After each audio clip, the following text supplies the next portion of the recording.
ശ്ശോ, നീ വീണ്ടും സ്കൂളിലോട്ടൊക്കെ പോവണ്ടേ? മമ്മീനെ പറഞ്ഞതാ ഞാനിന്ന് സ്കൂളിൽ പോവില്ല, എന്നിട്ടും മമ്മി സമ്മതിച്ചില്ല.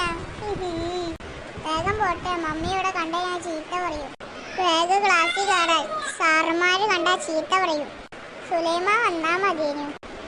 സമാധാനായ സുലൈമ വന്നാണ്. എന്നടാ ഞാൻ വരുന്നേ. വെല്ലടിച്ചട സുലൈമാന, വാ നമുക്ക് ഗ്രൗണ്ടിൽ പോയിട്ട് ഫുട്ബോൾ കളിക്കാം. ശരിടാ, എന്നാ നടക്ക്. ഗ്രൗണ്ട് കാണാൻ നല്ല രസമുണ്ടല്ലേടാ സുലൈമാനെ. എടാ, സ്കൂൾ വന്നിട്ട് 2 ആഴ്ച ആയല്ലോ, നമുക്ക് യൂണിഫോം കിട്ടിയില്ലല്ലോ.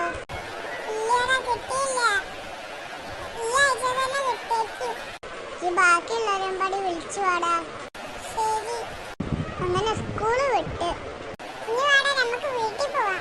ശരിടാ, ഇജ്ജ് കളിക്കാൻ എന്തായാലും വരണേ. എന്നാ ഇജ്ജ് നടക്ക്. എടാ, ഇവിടുന്ന് ബസ്സൊന്നും കാണുന്നില്ലല്ലോടാ സുലൈമാനെ. എന്നോട് പറഞ്ഞതല്ലേ നേരത്തെ ഇറങ്ങാന്ന്. 4:15 4 മണിക്കാണ് ബസ്. നീ നടന്നൂട്. ശരി സുലൈമാൻ, എന്നാ നടക്ക്. അങ്ങനെ വീട്ടിലെത്തി. ഞാൻ എന്റെ വീട്ടിൽ പോയിട്ട് വേഗം വരട്ടെ. ശരിടാ.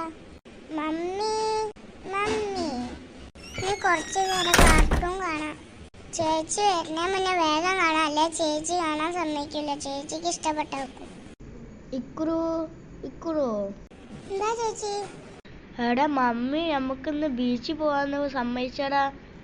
നമുക്ക് എല്ലാവർക്കും പോവാ. മമ്മി പറഞ്ഞ എന്റെ ഫ്രണ്ട്സിനെ കൊണ്ടുപോയിക്കാണ്. വീണ്ടും ജയിച്ചു. അത്ര സന്തോഷിക്കണ്ട, വെള്ളത്തിൽ ഇറങ്ങിയിട്ട് പനി പിടിക്കുന്നു മമ്മി പറഞ്ഞു. അങ്ങനൊന്നും എനിക്ക് പനി പിടിക്കില്ല. ഞാൻ സുലൈമാനൊക്കെ വിളിച്ചേട്ടെ.